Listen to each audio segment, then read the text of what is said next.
Welcome to Penrose Learning, where we make understanding easy. In this video, I will explain how to make foam board. First, gather your materials. You'll need sheets of polystyrene foam, a strong adhesive, and a smooth, clean work surface.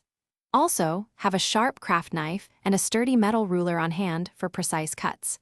These basic items are crucial for creating a professional-looking foam board. Make sure your workspace is well ventilated and organized before you begin.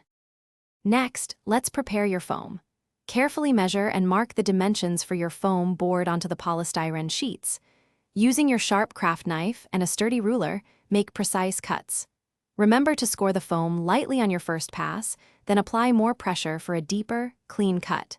This technique helps prevent tearing and ensures smooth edges for your project. Now, it's time to bond your foam layers. Apply a thin, even layer of your chosen adhesive to one side of a foam sheet.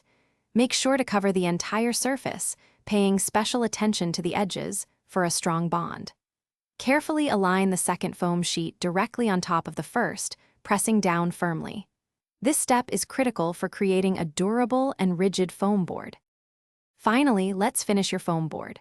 Once the layers are bonded, apply even pressure across the entire surface. You can use weights or clamps to ensure a strong, consistent bond as the adhesive cures.